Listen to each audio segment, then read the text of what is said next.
Welcome back. बहुत अच्छा लग रहा है आप लोगों को वापस देख के। चलिए अब हम स्टार्ट करेंगे हमारा next topic, business as an economic activity. ठीक है, सबसे पहले हम लोग ने पहले बहुत बेसिक चीजें देख ली थी।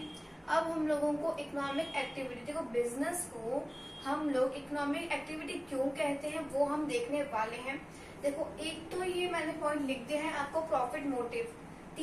दूसरा जो है अपना क्रिएशन ऑफ यूटिलिटी में। देखो यूटिलिटी जो होती है तीन तरह की होती है, form utility, time utility, place utility. ठीक है, उसके बाद हमारा टॉपिक आता है exchange of goods and services. ठीक है, ये जो तीन चीज होती है उसी के कारण हमारा जो बिजनेस है, जो हम व्यापार करते हैं, उसे हम लोग इकोनॉमिक एक्टिविटी बोलते हैं। उसके बाद हमारा टॉपिक आता है ऑब्जेक्टिव्स ऑफ बिजनेस। ठीक है, देखो तीन तरह के ऑब्जेक्टिव्स होते हैं हमारे बिजनेस में। इकोनॉमिक के भी तीन टाइप्स बताए गए हैं। आप देखो सर्वाइवल, प्रॉफिट एंड ग्रोथ, बहुत ही डिटेल में पढ़ने वाले हैं और यहीं से आपका ऑब्जेक्टिव से ही आपका मेन स्टार्ट होने वाला है फर्स्ट चैप्टर। ठीक है, सबसे पहले बिजनेस को इकोनॉमिक एक्टिविटी क्यों बोलते हैं ये चीज हम डिस्कस करेंगे। ठीक है, मैंने बुक ले ली है, आपने अपनी बुक खोल के देख लीजिए इसको। ठीक है, फर्स्ट हम स्टार्ट करेंगे प्रॉफिट मोटिव के साथ में। ठीक है, the main motive of every business is to earn money in the form of profit and any activity which results in earning of money and creation of wealth is considered as an economic activity. एक बात मैंने शायद 20 बार बोलती होगी, business में आप पैसे क्यों लगाओगे, बिजनेस में आप पैसे क्यों लगाओगे, क्यों सोचोगे कहीं ना कहीं पैसा मिलने वाला है, फ्यूचर में मुझे इसके बदले पैसा मिलेगा, प्रॉफिट मिलेगा। इसी वजह से आप बिजनेस करते हो, बिजनेस में पैसे लगाते हो। ठीक है, तो बुक क्या बोल रही है कि मेन मोटिव बिजनेस का यही होता है कि आपको पैसे कमाने हैं, पैसे कमाने हैं। और एनी एक्टिविटी, कोई भी एक्टिविटी, कोई भी आप काम करो जिससे आपको प्रॉफिट मिल रहा है, आपका प्रॉफिट का लेवल सेटिस्फाई हो रहा है, तभी तो बिजनेस आप करोगे, है ना। तो बिजनेस में आपको प्रॉफिट मिलेगा, यही सोच के आप बिजनेस में पैसे लगाते हो। ठीक है, द बिजनेस हमेशा, बिजनेस का एम ही क्या होता है, मेन एम होता है बिजनेस का प्रॉफिट कमाना, प्रॉफिट कमाना। ठीक है, फर्स्ट पॉइंट बिल्कुल बेसिक, प्रॉफिट हमारा बिजनेस का मोटिव है। ठीक है, सेकंड पॉइंट हमारा है क्रिएशन ऑफ यूटिलिटीज। सबसे पहले देख लो, देखो बिजनेस आप करते हो, बिजनेस में जो आप एक्टिविटीज करते हो, it results in creation of some utilities. इससे क्या होती है, कुछ यूटिलिटीज क्रिएट होती है। अभी समझा रहे उसका क्या मतलब है। जनरली देखो बिजनेस तीन तरह की यूटिलिटी करता है, form utility, time utility, place utility. ठीक है, सबसे पहले हम लोग फॉर्म यूटिलिटी पे चलते हैं, फिर आगे देखेंगे। ठीक है guys, form utility, it refers to change of raw material to a finish product. वापस सुन लो, रॉ मटेरियल को फिनिश प्रोडक्ट में आपको चेंज करना है ना। अब देखो, चलिए अपन फिर से कुकीज का एग्जांपल ले रहे हैं जो अपन ने पहले लिया था। देखो कुकीज के लिए तुम्हें क्या रॉ मटेरियल चाहिएगा, आटा चाहिएगा, चीनी चाहिएगी, जो भी चीज चाहिएगा। चलो अपन एक बार एक दो चीजें ही लेते हैं। फ्लावर चाहिएगा आपको, यानी आटा, आपको चाहिएगा शुगर। ठीक है, और भी काफी चीजें डलती होगी कुकीज बनाने में। इन सब चीजों को मिला करके आप फाइनल क्या बना रहे हो, आप बना रहे हो कुकीज, आप बना रहे हो फाइनल प्रोडक्ट। फाइनल मतलब जो फाइनली आप खाने वाले हो, फाइनली कंज्यूम करने वाले हो। ठीक है, तो इसमें ये क्या बोल रहे हैं, जैसे आप कोई बिस्किट बनाते हो तो बिस्किट में काफी चीजें लगती है उसके बनने में, है ना। जो चीज लग रही है उसे कहते हैं रॉ मटेरियल, और जो चीज आप कंज्यूम कर रहे हो आखिरी में उसे कहते हैं फाइनल, उसे कहते हैं फाइनल गुड, फाइनल गुड। ठीक है, एक बार फिर से मैं लाइन रिपीट कर देती हूँ आप लोग के लिए। देखो, it refers to change of raw material into a finish product, raw material finish product, raw material finish product. ठीक है, a businessman converts raw material into finished goods and makes them useful for the consumer। बिल्कुल basic है। Okay, हमने form utility तो कर ली, चलते हैं time पे। देखो इसमें एक चीज मैं तुम्हें बता देती हूँ सबसे पहले, कुछ चीज ऐसी होती है जो एक पर्टिकुलर सीजन में ही बनती है, जो एक पर्टिकुलर सीजन में ही बनती है, लेकिन उसकी जो डिमांड हम पूरी साल करते हैं, वो एक पर्टिकुलर टाइम पे, यानी उसका एक टाइम होता है, मतलब उसी टाइम पे वो बनती है, लेकिन हम उसकी जो डिमांड है पूरे साल भर करते हैं, है ना फ्रेंड्स? समझ में आ रही है? एक मैं बुक से क्लियर कर देती हूँ।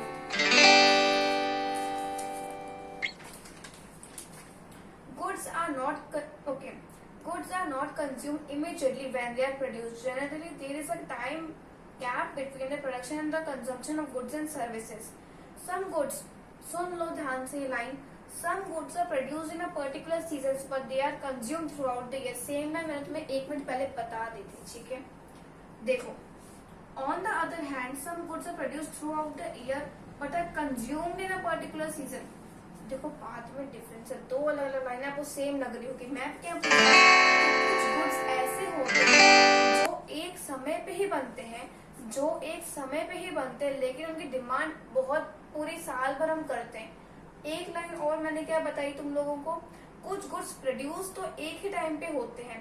देखो, ऑन द अदर हैंड्स, कुछ गुड्स तो प्रोड्यूस पूरे साल भर होते हैं, लेकिन हम उनकी डिमांड कुछ महीने करते हैं। जैसे तुम सोचो, तुमने एसी बनाया, क्या तुम एसी ठंडियों में भी यूज करोगे क्या तुम एसी ठंडियों में भी यूज करोगे क्या? बारिश में भी आप यूज करोगे क्या? नहीं करोगे ना, आप खाली समर्स में उसे यूज करोगे, है ना? तो मैं क्या बताना चाहती हूँ कि कुछ गुड्स ऐसे बनते हैं जो पूरे साल भर बनते हैं, लेकिन हम उनकी डिमांड कुछ महीने करते हैं, कुछ टाइम करते हैं।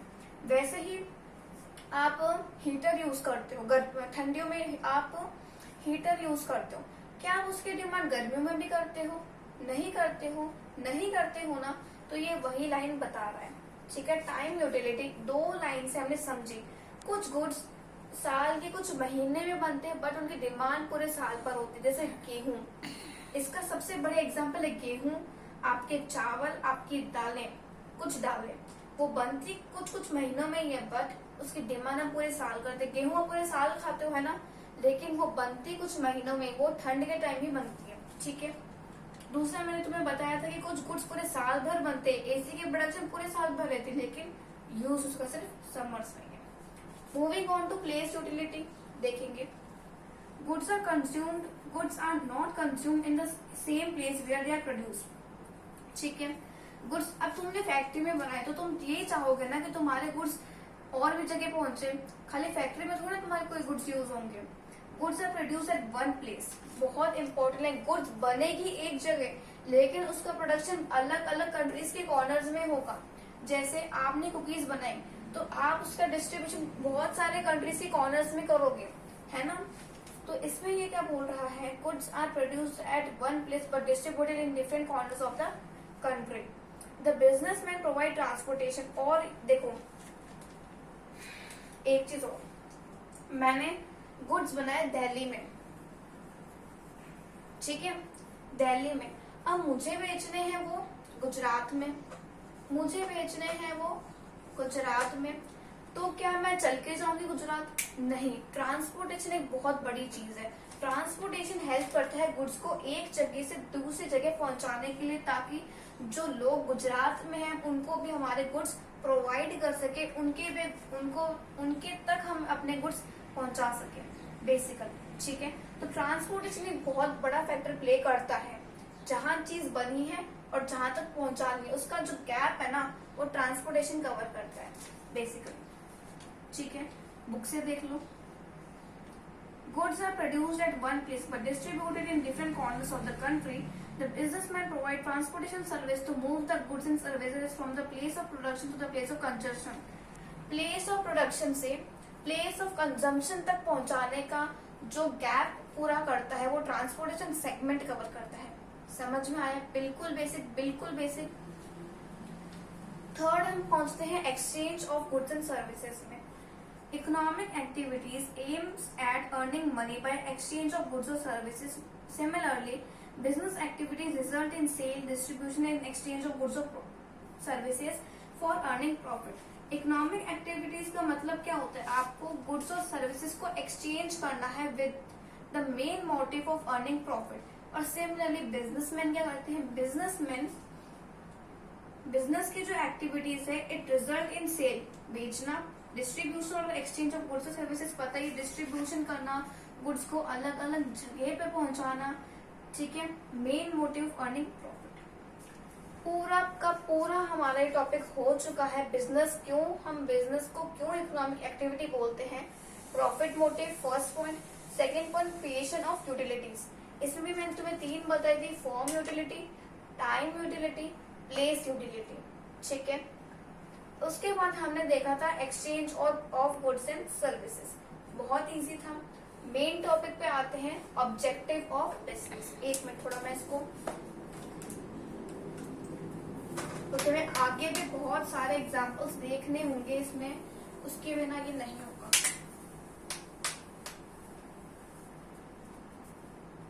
देखो ऑब्जेक्टिव्स, ठीक है। पहला स्टार्ट करेंगे इकोनॉमिक ऑब्जेक्टिव्स के साथ में। देखो मैंने बुक से देख लो बेटा, objectives are the end towards which activities of business are directed, objectives are the end towards which the activities of business are directed, these are the goals established to guides the effort of the country. देखो तुमने business किया, उसका क्या objective क्या है, इसमें हम ये चीज देख रहे हैं। देखो बिजनेस क्या है ना, कभी कोई एक मोटिव नहीं होता, बिजनेस के बहुत सारे मोटिव होते हैं। बिजनेस आप करते हो उसके बहुत सारे मोटिव्स होते हैं, ठीक है। एक ऑब्जेक्टिव यानी एक ऑब्जेक्टिव को लेकर बिजनेस नहीं करते हो, बिजनेस के मल्टीपल ऑब्जेक्टिव्स होते हैं। Earning profit is very important and the prime, बहुत बार बार ये चीज मैं बता रही हूँ, प्रॉफिट अर्न करना तो प्राइम ऑब्जेक्टिव है, सबसे पहला ऑब्जेक्टिव है बिजनेस का। बट ये कोई एक ऑब्जेक्टिव नहीं है, बिजनेस के और भी है, वो मैं बता रही हूँ। पहला ऑब्जेक्टिव आपका आता है इकोनॉमिक ऑब्जेक्टिव, इसमें हम सर्वाइवल, प्रॉफिट और ग्रोथ को समझेंगे, ठीक है बेटा। As objective as business is an economic activity, so the most important objectives of business are economic activities. As आपका जो business है economic activity है जिसमें तुम profit कमाते हो, so देखो इकोनॉमिक जो हमारे इकोनॉमिक ऑब्जेक्टिव्स होते हैं ये मोस्ट इम्पॉर्टेंट ऑब्जेक्टिव्स होते हैं। 3 तरीके के होते हैं, 3 तरीके के होते हैं। सर्वाइवल, देखो जो बेसिक पर्पस है ना, कोई भी ऑर्गेनाइजेशन हो, चाहे तुम कोई भी कंपनी चला रहे हो या फिर कुछ भी आप चला रहे हो ऑर्गेनाइजेशन, तो मेन चीज ये है कि आपको मार्केट में टिकना आना चाहिए।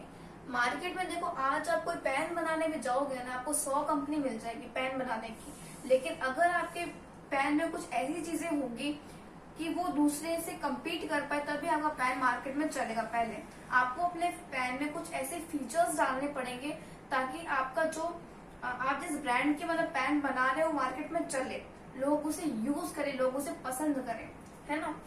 तो बेसिकली जो मेन पर्पस है of every organization is to survive and exist in the competition market for a long period of time.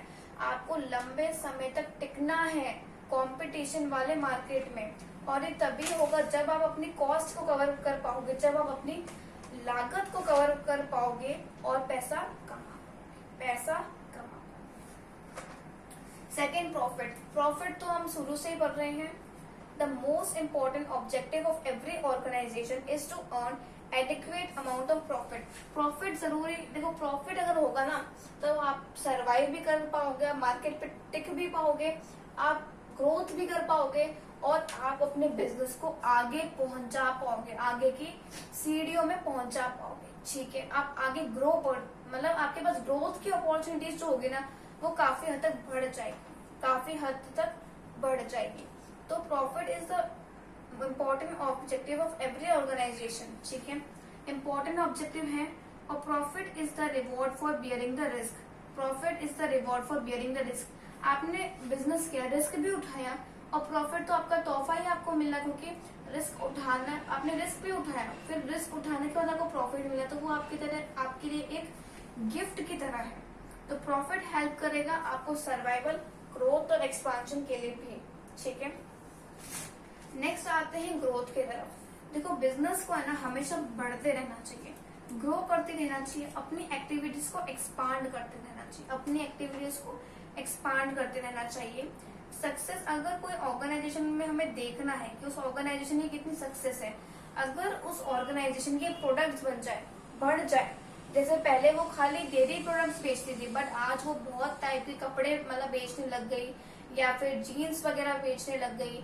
उसने अपने प्रोडक्ट्स बढ़ा दिए, या फिर उसने काम करने वाले बढ़ा दिए, या फिर उस ऑर्गेनाइजेशन ने अपने ब्रांचेस बढ़ा दिए।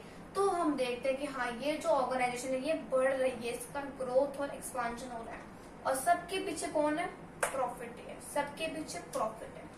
तो सर्वाइवल समझ में आया? सर्वाइवल एकदम एक लाइन में बताऊं तो आपको सर्वाइव करना है, you have to survive in the competition market for a very long period of time. उसके बाद प्रॉफिट। प्रॉफिट आपका तो रिवॉर्ड है for bearing the risk. Profit होगा तो सर्वाइव करोगे, प्रॉफिट होगा तो ग्रोथ कर पाओगे, नहीं प्रॉफिट कर पाओगे मार्केट से हट जाओगे। थर्ड है आपका ग्रोथ। ग्रोथ आपको हमेशा ये ट्राई करना है कि आपकी जो बिजनेस एक्टिविटीज है वो ग्रो करे, एक्सपांड करे। सक्सेस किसी ऑर्गेनाइजेशन की आप मेजर कर पाओगे उसकी ग्रोथ रेट से। ग्रोथ आप मेजर कर पाओगे ऑर्गेनाइजेशन की सेल को देख के, ब्रांचेस को देख के, प्रोडक्ट्स बढ़ रहे हैं उसको देख के, एम्प्लॉयज उन्होंने ज्यादा हायर कर लिए हैं इसको देख के। तो हम लोग इस सब चीज को देख के अपने ऑब्जेक्टिव्स ऑफ बिजनेस को देख रहे हैं। तो ऑब्जेक्टिव हमारे इकोनॉमिक, उसमें 3 टाइप आते हैं, सर्वाइवल, प्रॉफिट एंड ग्रोथ। ठीक है, प्रॉफिट है हमारा मेन मोटिव है। यहाँ आपका जो इकोनॉमिक ऑब्जेक्टिव है वो कंप्लीट होता है। अब हम स्टार्ट करने वाले हैं सोशल ऑब्जेक्टिव्स। तो लिख लेते हैं। चलो, पहले मेरे पास बोर्ड छोटा ही था तो मैं लिख नहीं पाई, अब लिख लेते हैं।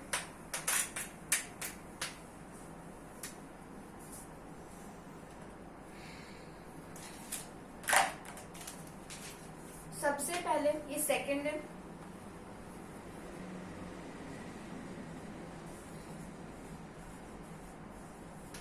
ठीक है, सोशल ऑब्जेक्टिव्स।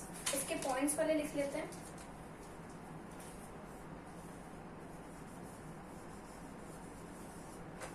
आप भी लिख लो इसको रफ में एक बार।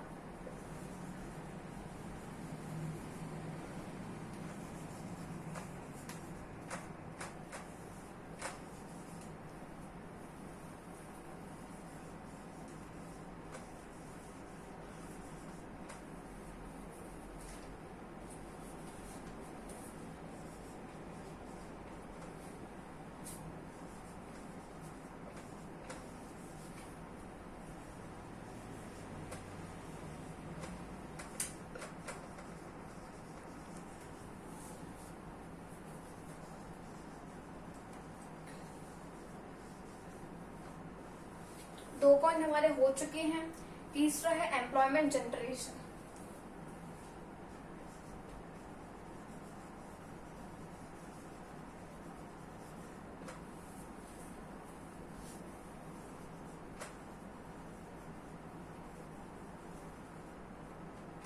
ठीक है, चौथा है सोशल सर्विस या कम्युनिटी सर्विस। सोशल सर्विस लिख देती हूँ मैं इसमें।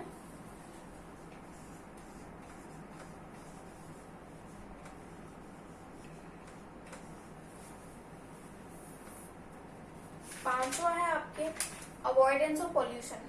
अब इसको मैं कहा लिखूं? यहीं पे लिख देती हूँ। चलो ठीक है, एग्जाम्पल हम ऊपर कर लेंगे।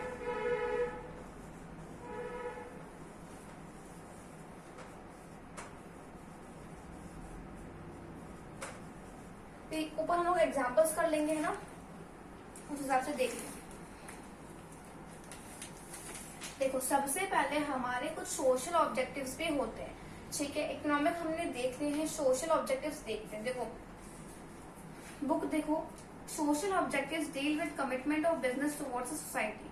Business is an integral part of society.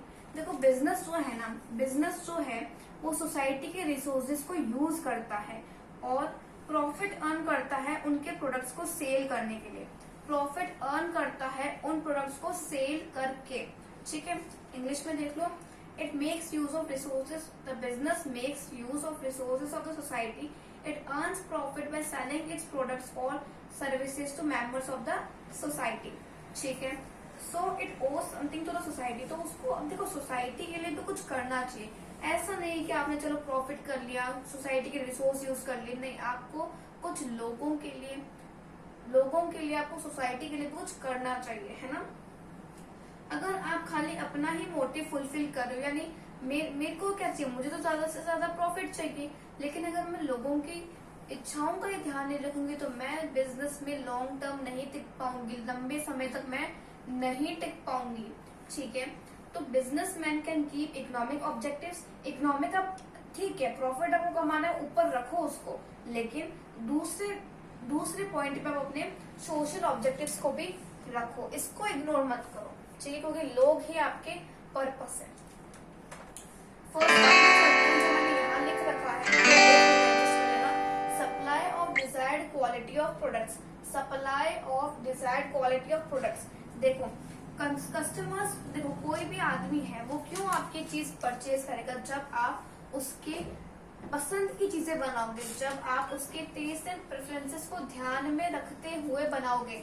ठीक है, तो मैं क्या बताना चाहती हूँ, आपको उनके पसंद की चीजें तो बनानी है, बट उनकी प्राइस भी आपको ध्यान में रखते हुए तय करनी है। ऐसे नहीं है कि 20 रुपए की चीज आप 50 में दे दो, आपको एक रीजनेबल प्राइस लगाना है। ठीक है, कुछ भी नहीं चेपना है आपको। देखो ये मैं आपको बता, बुक से देख लो पहले। Customers prefer to buy the products only when they are of satisfactory quality and are available at a reasonable price, जो मैंने तुम्हें बता दिया है। Today's customers are quality conscious and they expect value of for money. आज के लोगों को, पहले ये नहीं होता था, बट आज जो लोग हैं उनको क्वालिटी चाहिए, उनको खराब चीजें नहीं चाहिए, उनको वो पैसों की कीमत को समझते हैं और वो वही चीज लेना पसंद करते हैं जिनकी क्वालिटी अच्छी हो, प्राइस भी ठीक हो और मतलब उसके ऊपर हमारा कोई नुकसान नहीं होना चाहिए, मतलब डिफेक्टिव नहीं होना चाहिए। I mean to say that. Okay, जैसे मैं एग्जांपल तुम्हें देती हूँ। तुम फ्रिज लेके आते हो अपने घर पे, तुम टीवी लेके आते हो, कार लेके आते हो, स्कूटर लेके आते हो। तुम क्या चीज सोच के स्कूटर लेके आते हो? ठीक है, ये लंबे समय तक चले। फ्रिज क्यों लेके आते हो? कि लंबे समय तक चले। ठीक है, और कुछ चीजें जैसे तुम दालें लाते हो घर में, मसाले लाते हो जो आप किचन में यूज करते हो, मेडिसिन लाते हो, तो इनका ये क्या सोच के लाते हो कि ये प्योर हो, इसमें प्योरिटी हो। ठीक है, प्योरिटी हो। और जैसे मैं तुम्हें बता देती हूँ, प्रेशर कुकर लाते हो, है ना, जो आपके यूज होता है घरों में वगैरह। आप सिलेंडर लेके आते हो, क्या सोच के लाते हो कि ये इनमें सेफ होना चाहिए, कहीं डिफेक्टिव नहीं हो जाए, सेफ्टी होनी चाहिए सब चीजों में। तो सब चीजों को देखते हुए आपको चीजें बनानी है। देखो इसमें आप क्या लिख के आओगे, आप ये लिख के आओगे कि आजकल के जो कस्टमर्स है वो बहुत ही ज्यादा क्वालिटी कॉन्शियस है। 2-3 मैंने जो एग्जांपल दिए, जैसे फ्रिज आप लाते हो ताकि वो लंबे चले, ये सोच के लाते हो। ठीक है, मसाले क्या सोच के लाते हो कि वो प्योर हो, है ना। ये सब लिख के फिर आप ये बोल देना